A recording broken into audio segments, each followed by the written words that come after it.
साथ तुम्हारा प्रभु कितना है प्यारा, साथ तुम्हारा प्रभु कितना है प्यारा।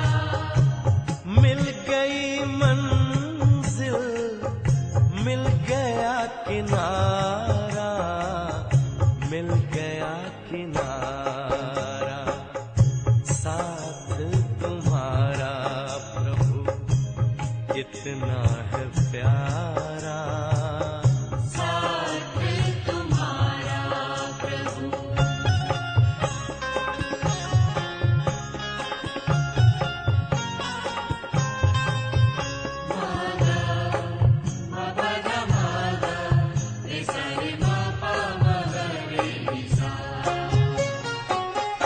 रोशनी ही रोशनी आती नजर है, अब ना भंवर का डर, ना ही फिकर है, ना ही फिकर है।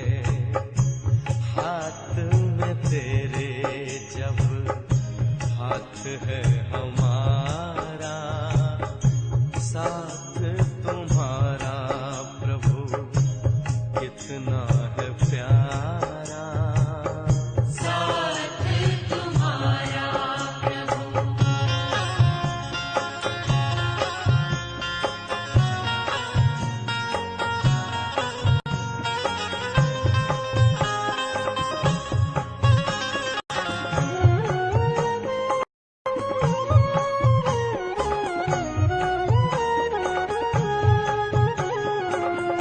किसको खबर है कौन साथ है हमारे, जिसकी नजर से चलते चांद और तारे, चांद और तारे। कितनी ही बार तुमने पार उतारा, साथ तुम्हारा प्रभु कितना है प्यारा, साथ तुम्हारा प्रभु।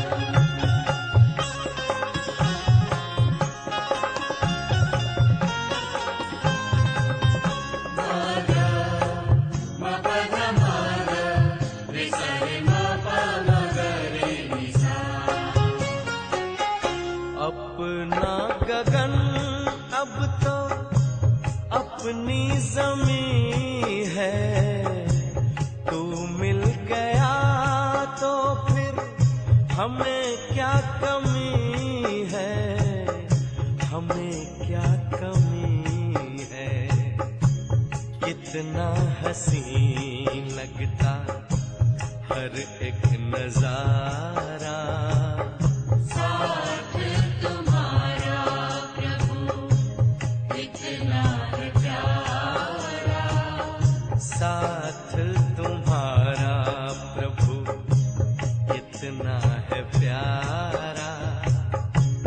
मिल गई मंजिल, मिल गया किनारा, मिल गया किनारा, साथ तुम्हारा प्रभु कितना है प्यारा, साथ तुम्हारा प्रभु कितना है प्यारा, साथ तुम्हारा प्रभु कितना है प्यारा, साथ तुम्हारा प्रभु।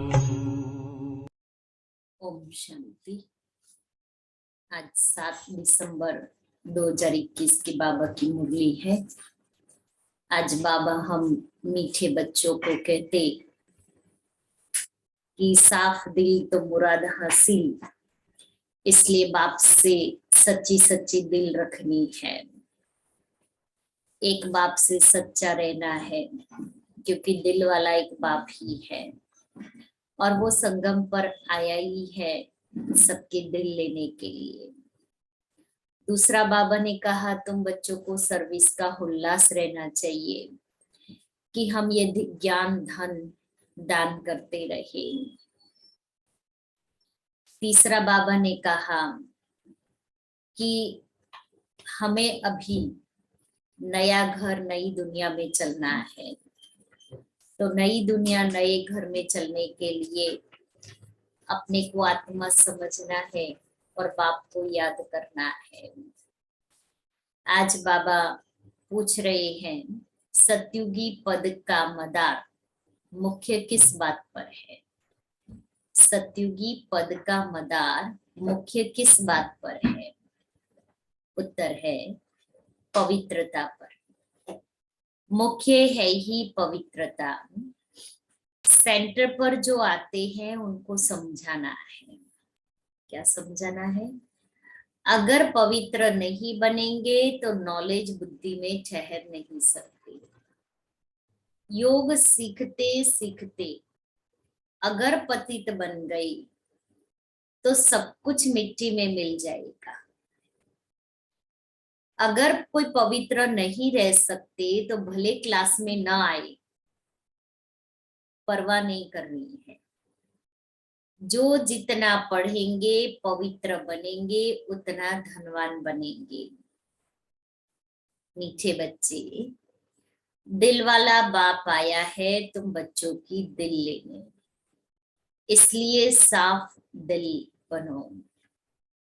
गीत है आखिर वह दिन आया आज।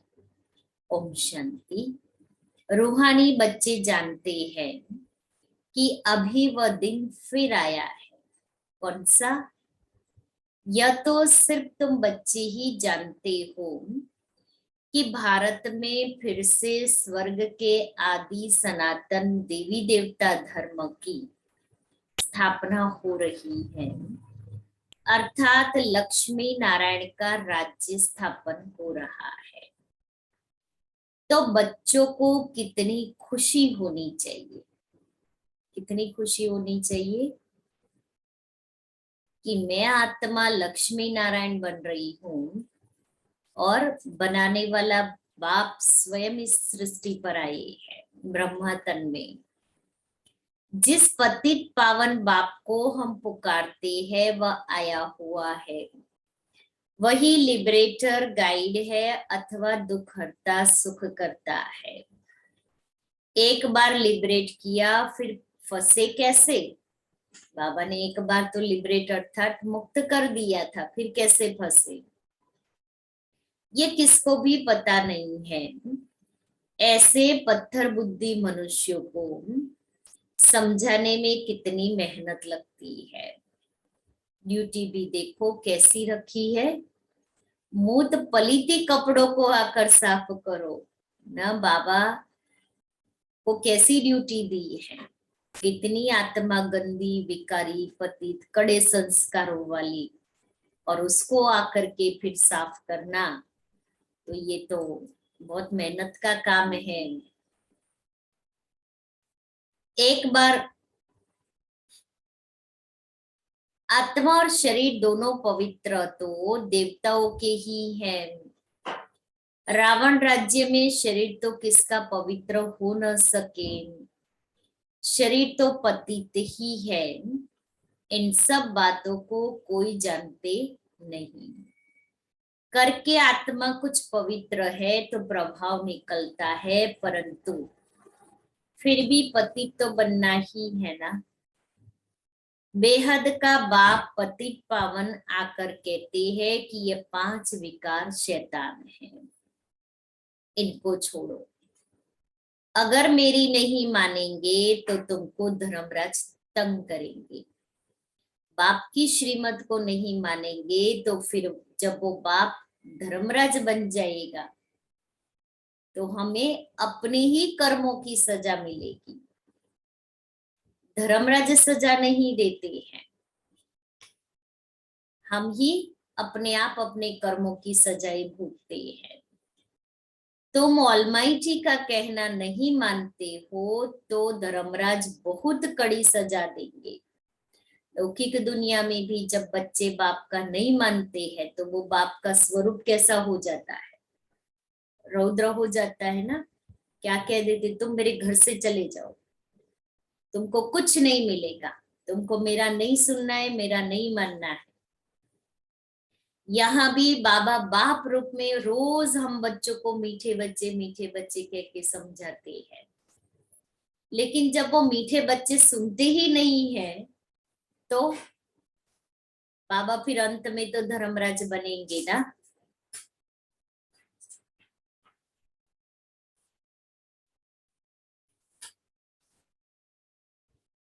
बाप आया है पावन बनाने। तुम जानते हो हम ही पावन देवी देवता थे, अब हम पतित बने हैं, तो अब फट से वह छोड़ देना चाहिए, पतितपना फट से छोड़ देना चाहिए। देह अभिमान भी शैतान की मत है, वह भी छोड़ना पड़े, देह अभिमान को भी छोड़ना पड़े, क्योंकि वो बाप की मत नहीं है, रावण की मत है। पहले नंबर का जो विकार है वह भी छोड़ना पड़े, काम विकार। वह दिन भी आएगा, कौन सा दिन आएगा, जो बाप के साथ इस सभा में कोई पतित नहीं बैठ सकता, किसको भी अलाउ नहीं करेंगे। बाबा कहता वो समय आएगा जो इंद्र सभा में कोई पतित विकारी आकर के नहीं बैठ सकता है। और कहानी भक्ति मार्ग की है ना कि एक वो लेके आई स्वर्ग लोक की परी एक पृथ्वी लोक के विकारी मनुष्य को इंद्र लोक में इंद्र सभा में लेके आई,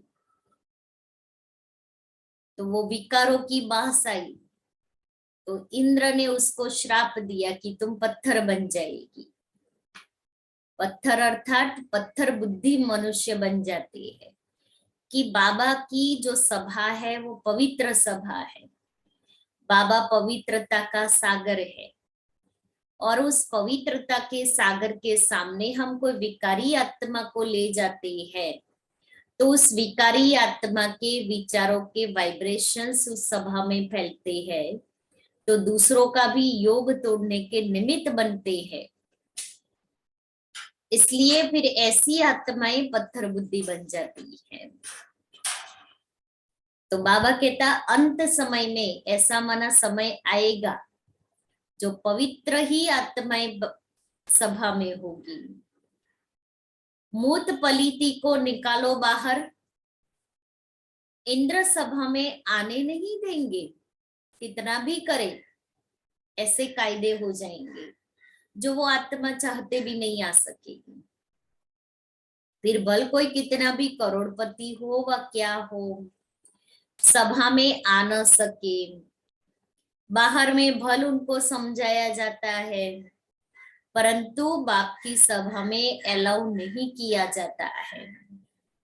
अभी अलाउ किया जाता है भीति के लिए, फिर नहीं। मना बाबा अभी भीति माना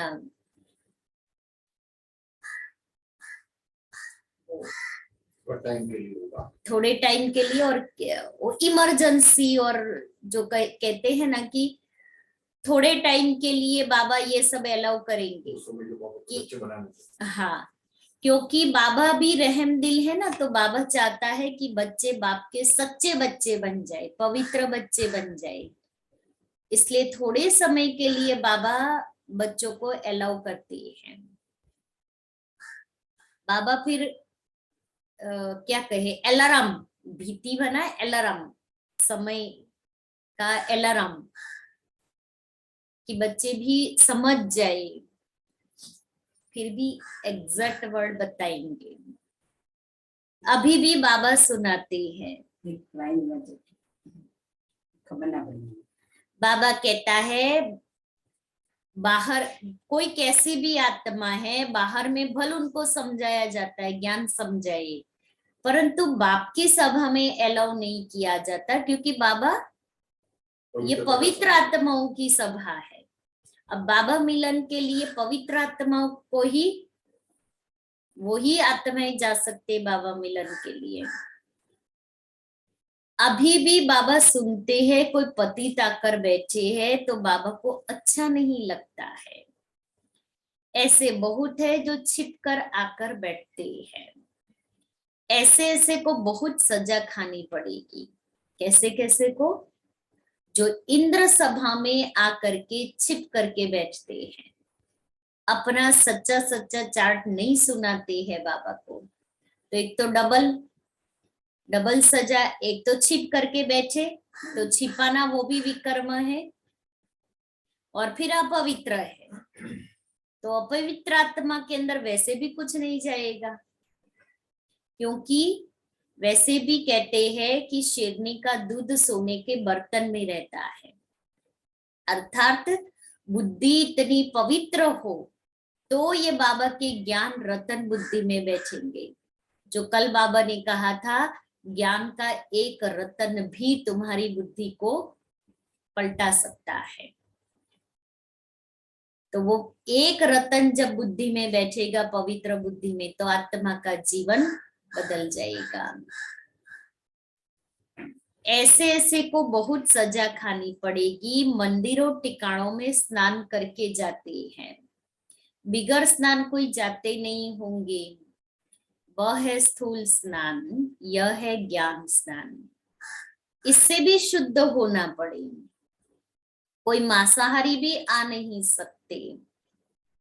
जब समय आएगा, अंडरलाइन, जब समय आएगा तो बाबा स्ट्रिक्ट हो जाएगा।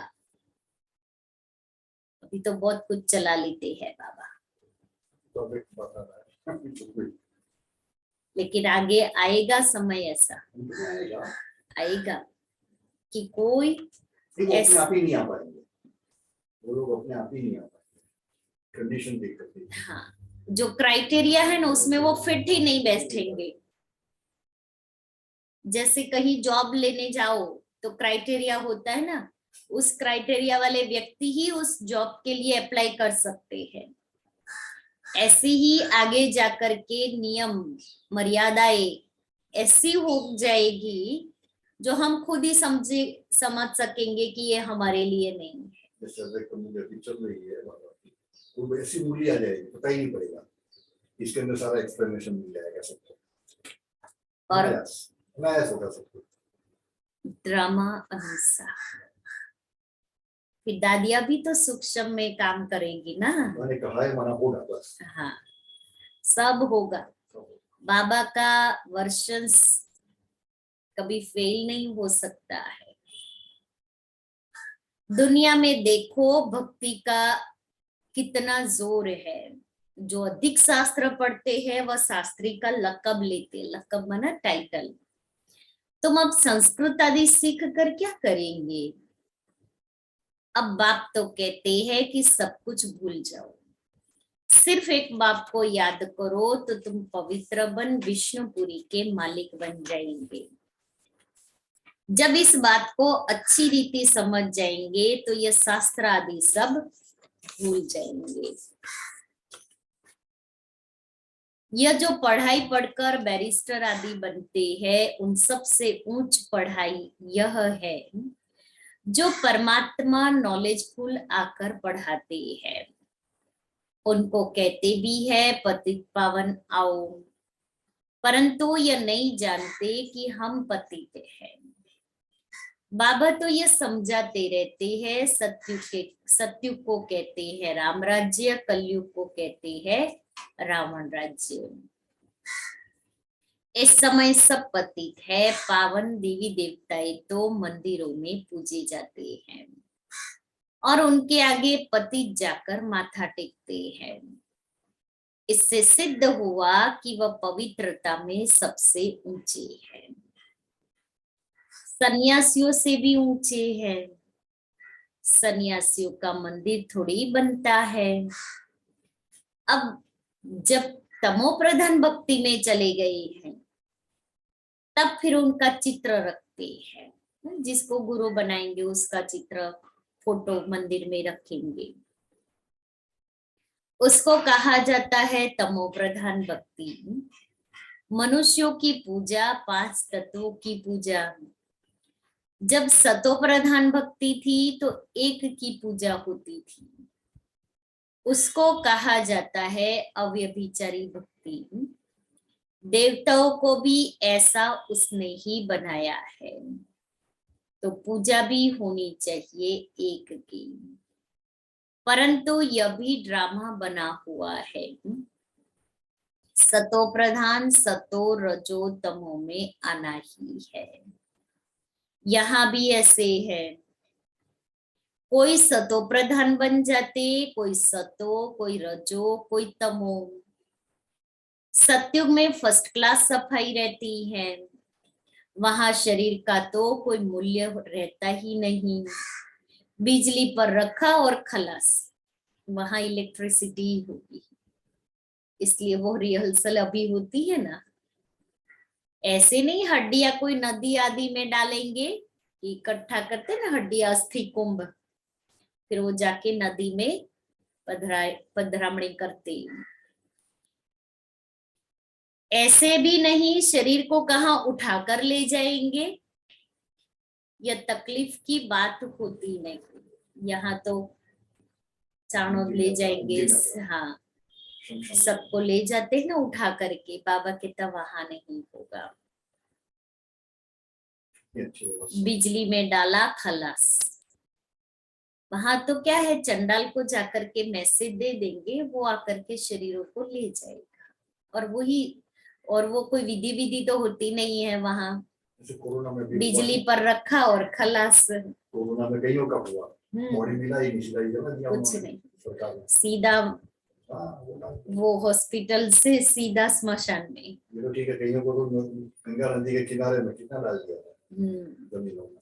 कितने सारे लोग एक साथ गए, तो ऐसे ही होगा ना। सरसों के नीचे आगे तो बाबा ने कहा ना, न रोने वाले न रहेंगे, न जलाने वाले रहेंगे, न क्रिया कर्म करने वाले रहेंगे, न हॉस्पिटल रहेगी। अभी रोज नए नए रोग आते रहते हैं और उसकी कोई दवाई भी नहीं है।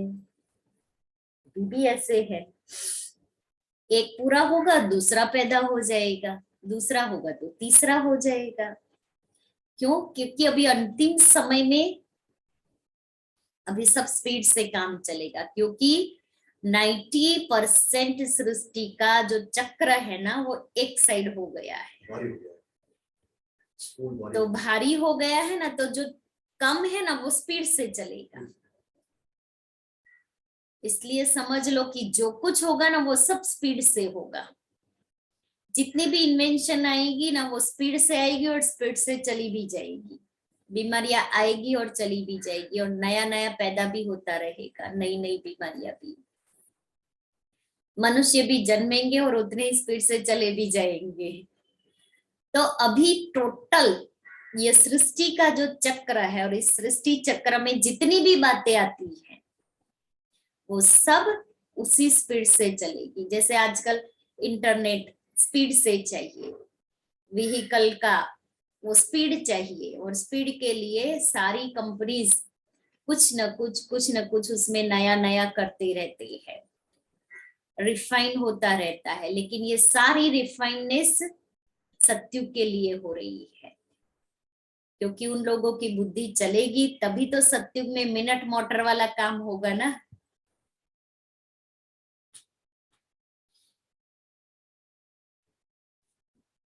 तो यहाँ शरीर की पिछाड़ी कितना मनुष्य रोते हैं, याद करते हैं, ब्राह्मण खिलाते हैं। वहां ये कोई भी बात नहीं होगी, बुद्धि से काम लेना होता है। वहां क्या क्या होगा, स्वर्ग तो फिर क्या, यह है ही नर्क झूठ खंड।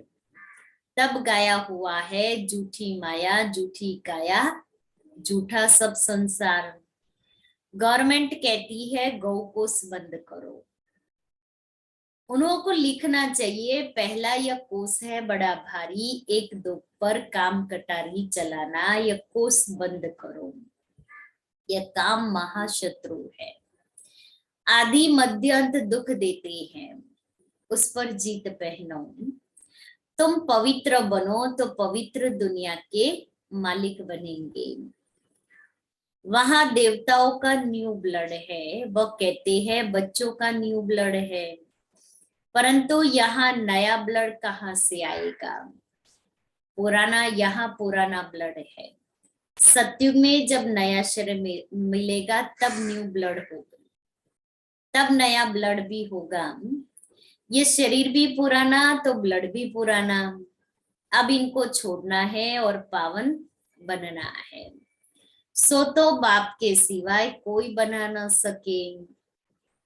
सबका धर्म अलग अलग है और हरेक को अपने धर्म का शास्त्र पढ़ना है। जब तक बाबा का ज्ञान न मिले तब तक सब आत्माएं अपने अपने धर्म का धर्म शास्त्र पढ़ती है। संस्कृत में मुख्य है गीता। बाबा कहते हैं मैं संस्कृत थोड़ी सिखलाता हूं। जो भाषा यह ब्रह्मा जानता है मैं उसमें ही समझाऊंगा। मैं अगर संस्कृत में सुनाऊं तो ये बच्चे कैसे समझे? उनको थोड़ी संस्कृत आती है। यहाँ कोई देवताओं की भाषा नहीं है। कभी कभी बच्चियां आकर वहां की भाषा बतलाती है। जब फ्रांस में जाते हैं तब वो भाषा वहां सुनते हैं सूक्ष्म वतन में, फिर आकर के सुनाते हैं। यह भाषाएं सीखने से शरीर निर्वाह अर्थ कोई लाख कोई करोड़ कमाते हैं। यहाँ तुम कितनी कमाई कर रहे हो? कितनी कमाई कर रहे हैं? जो हमारे जैसा धनवान कोई नहीं, मल्टी मिलियनर कोई नहीं। यहाँ तुम कितनी कमाई कर रहे हो तुम जानते हो। सत्युग में हम महाराजा महारानी बनेंगे। जितना जास्ती पढ़ेंगे उतना जास्ती धनवान बनेंगे। गरीब और शाहूकार में फर्क तो रहता है ना। सारा मदार है पवित्रता पर। सेंटर पर जो आते हैं उनको समझाना है अगर पवित्र नहीं बनेंगे तो नॉलेज बुद्धि में ठहरेगी नहीं। 5-7 रोज आकर फिर पतित बने तो नॉलेज खत्म। योग सीखते सीखते अगर पतित बने तो सब कुछ मिट्टी में मिल जाएगा। अगर कोई पवित्र नहीं बन सकता है तो भले न आओ, परवाह थोड़ी रखनी चाहिए। जन्म जन्मांतर के पापों का बोझा सिर पर है, सो बिगर याद के कैसे उतरेगा? कितना बोझा है। किसी को करोड़ों का देवाला हो तो उसको कितनी चिंता रहती है कि ये देवाला अभी पूरा कर रहा है। आत्मा के ऊपर भी कितना बोझ है 63 जन्मों का।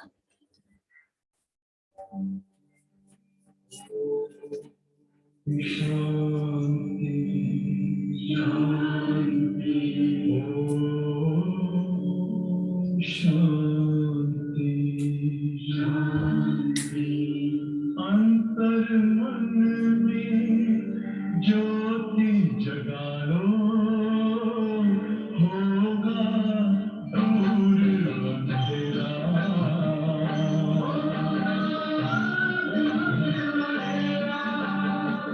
शिव का कर लो ध्यान, आ रहा पावन पुण्य सवेरा।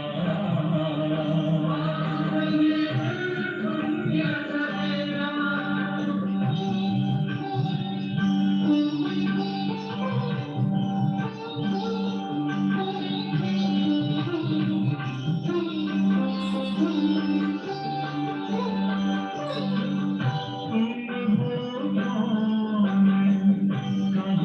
से आए अपने आप को जानो राजयोग के द्वारा अपना वर्ण पिता पहचानो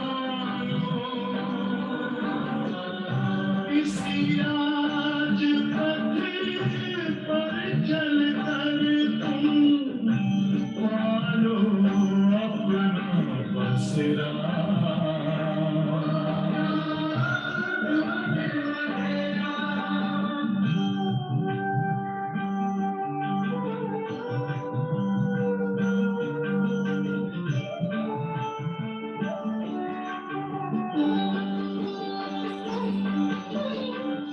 तुम हो आत्मा तन से प्यारे परमात्मा को प्यारे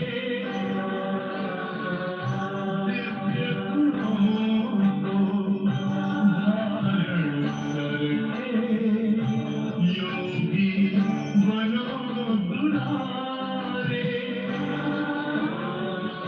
ज्योति बिंदु ही तोड़ेगा ये माया मोह का घेरा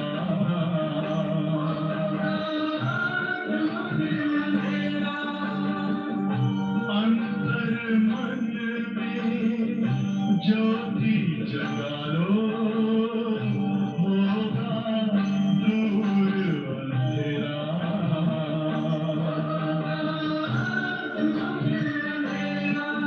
ओम शांति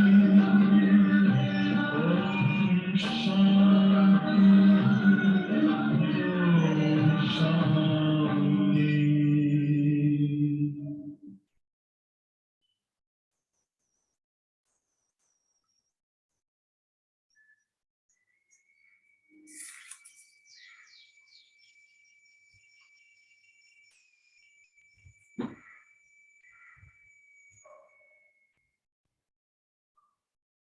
शांति। तो गाया भी हुआ है सेकंड में जीवन मुक्ति, जो बाप कहे सो करना है।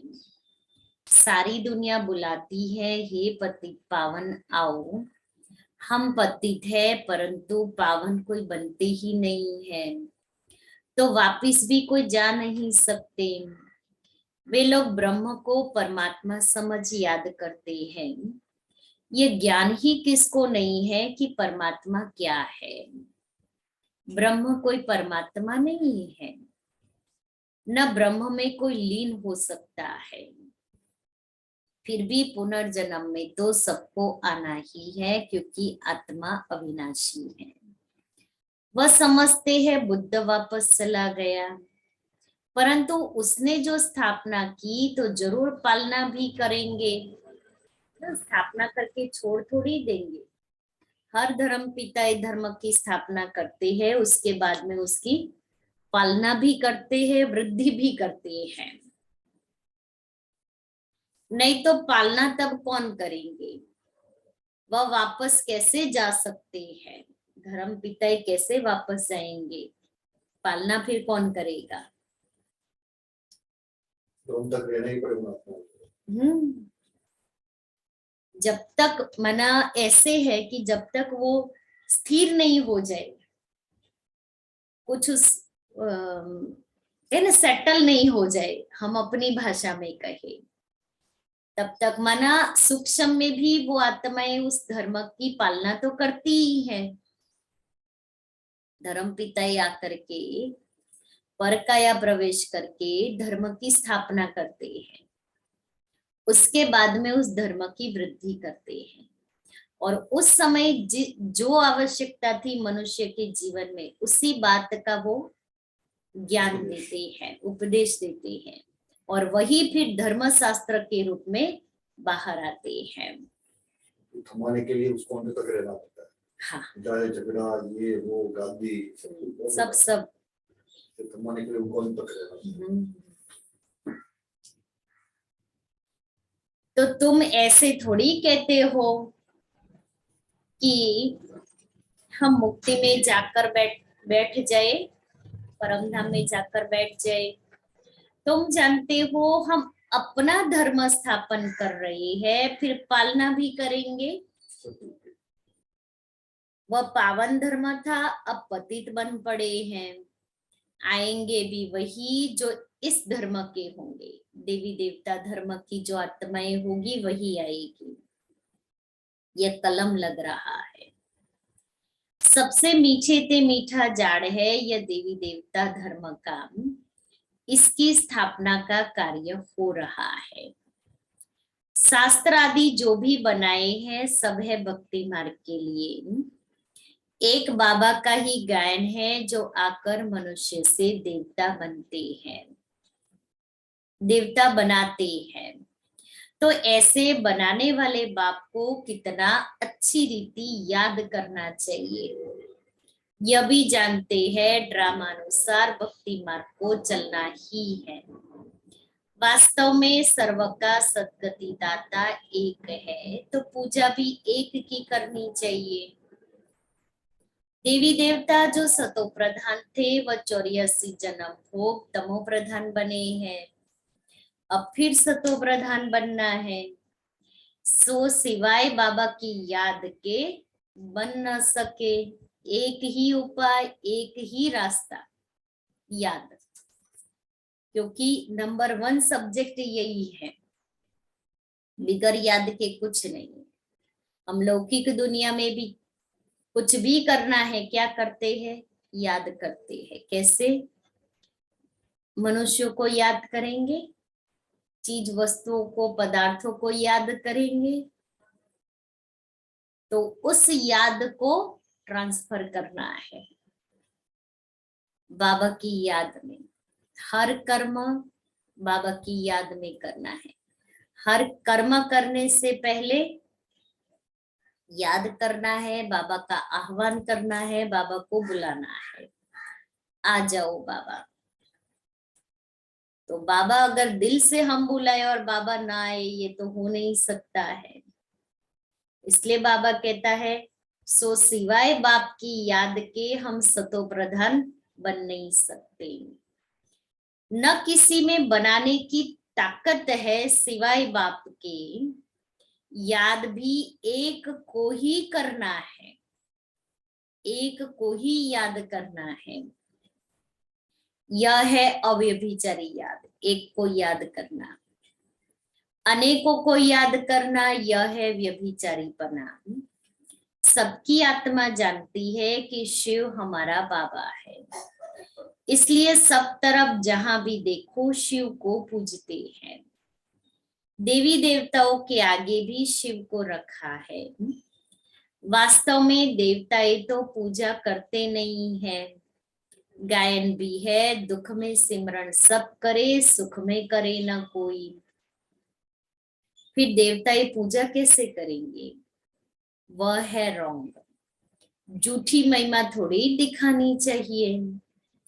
शिव बाबा को जानते ही कहा है जो याद करे, तो वह चित्र उठा देना चाहिए। बाकी पूजा करने वाले सिंगल ताज वाले दिखाने चाहिए।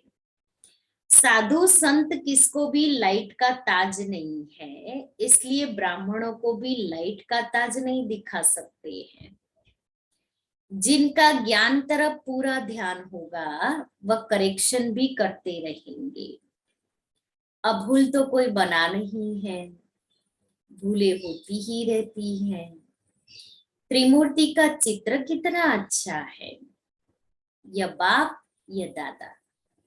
बाबा कहते हैं तुम मुझे याद करो तो तुम यह बन जाएंगे। क्या बन जाएंगे? देवता बन जाएंगे।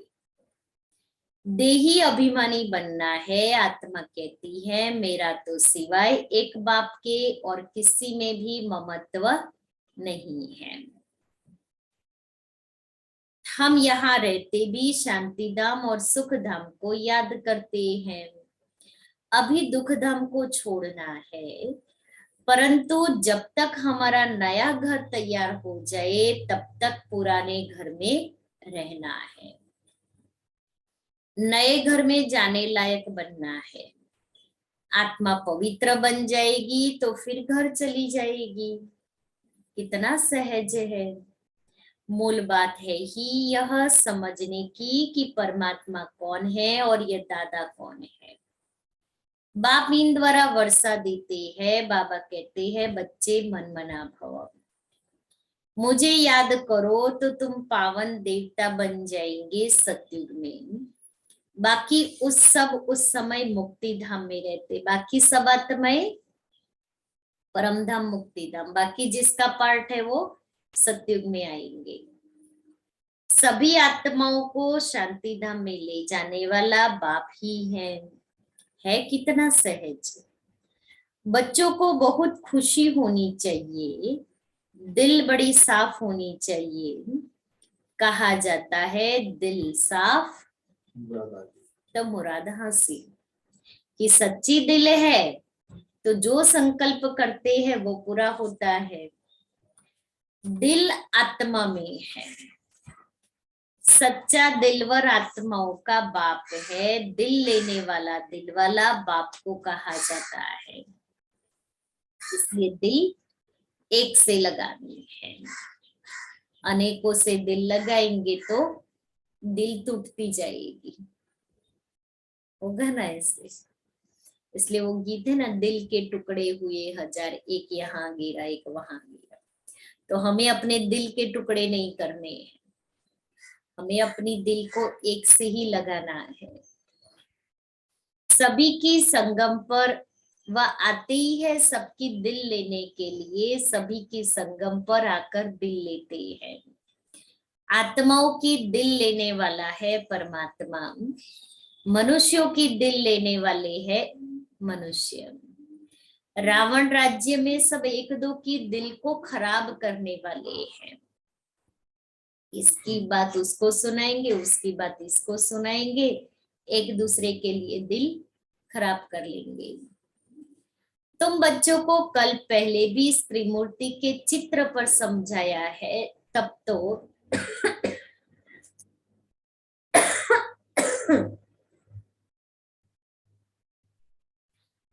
तो अभी भी निकला है ना, तो जरूर समझाना पड़े।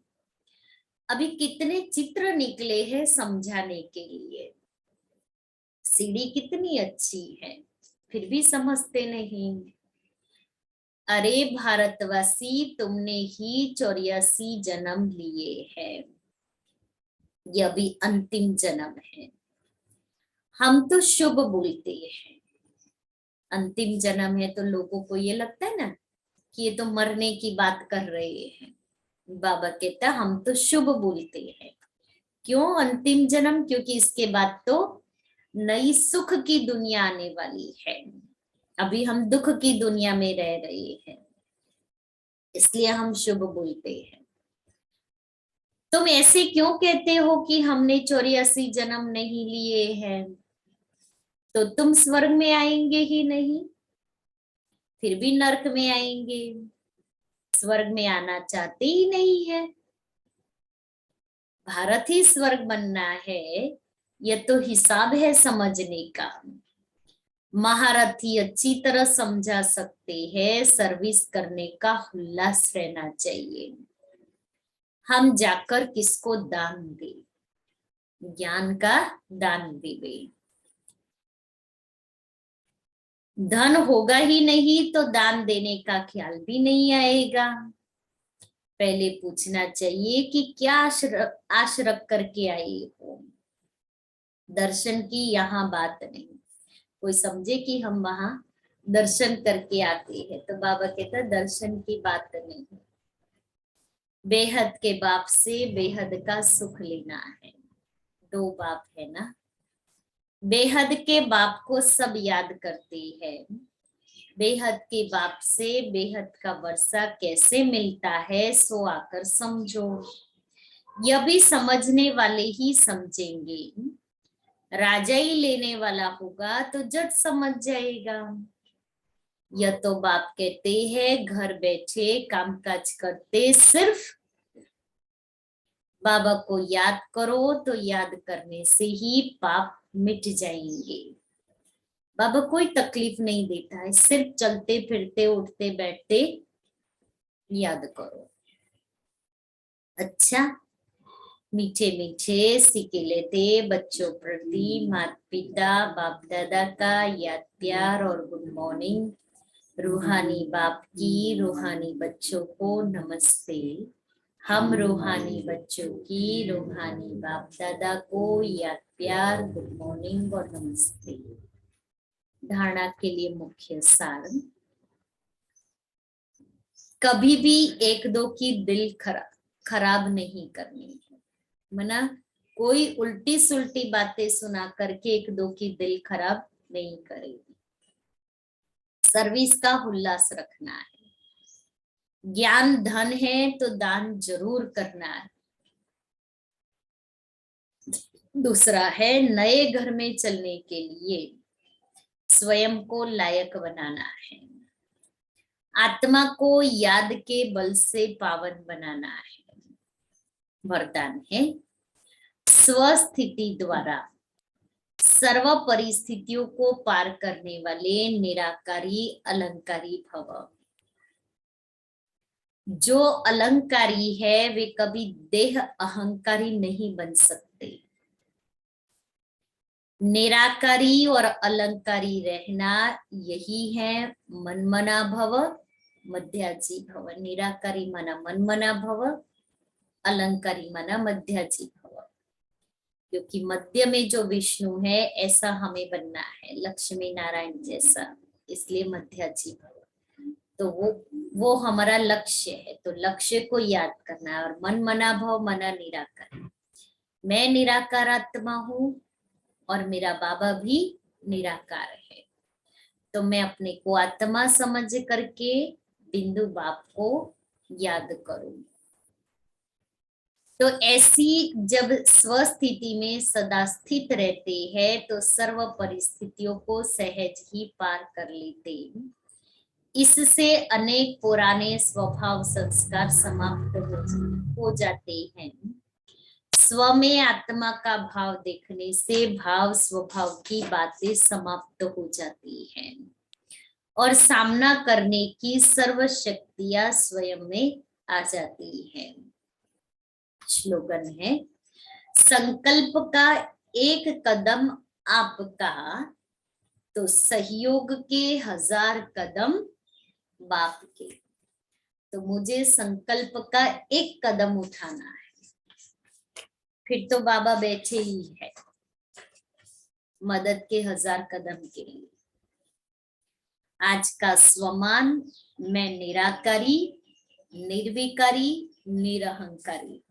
ये बाबा के मुख की लास्ट साकार शिक्षा, साकार के मुख से बाबा ने अव्यक्त होने के पहले जो रात्रि क्लास कराया और उस रात्रि क्लास पूरा होने के बाद बाबा दरवाजे पर आकर के बच्चों को ये लास्ट शिक्षा अपने मुख से देते हैं। बच्चे निराकारी निर्विकारी निरहंकारी बनना। कैसे बनेंगे? बहुत काल अचल अडोल निर्विघ्न निर्बंधन निर्विकल्प निर्विकर्म अर्थात निराकारी निर्विकारी और निरहंकारी स्थिति में रहो तब कर्मातीत बन सकेंगे। मना बहुत काल से हमने अपनी स्थिति को अपनी अवस्था को अचल अडोल निर्विघ्न निर्बंधन निर्विकल्प और निर्विकर्म बनाई है कि कोई भी बातें आए परिस्थितियां समस्याएं लेकिन हम अचल और अडोल रहे। कैसा भी विघ्न आया, चाहे व्यक्तियों से, चाहे शरीर की बीमारियों से, चाहे प्रकृति से, कोई भी प्रकार का हमारे सामने विघ्न आया, उस विघ्नों के सामने हम निर्विघ्न बन करके खड़े रहे। विघ्न विनाशक स्थिति रही हमारी। फिर निर्बंधन रहते हैं घर गृहस्थ में, तो बहुत सारी बातें हम आत्माओं को बंधन में डालती है, वो है स्थूल बातें। और दूसरा बंधन मन का बंधन होता है। तो सूक्ष्म बंधनों से भी आत्मा अपने संस्कार के, स्वभाव के बंधन में बंध जाती है। तो सूक्ष्म और स्थूल दोनों में निर्बंधन बनना और निर्विकल्प, जो भी यहाँ संकल्प विकल्प चलते हैं उसमें बिल्कुल व्यर्थ से मुक्त, निर्विकल्प और निर्विकर्म। निर्विकर्म अर्थात विकर्म के बोझ से मुक्त।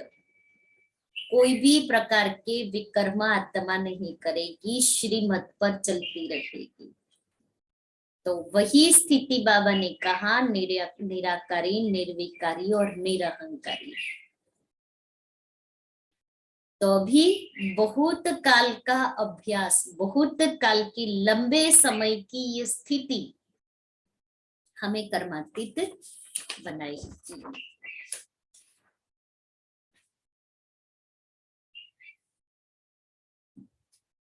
कर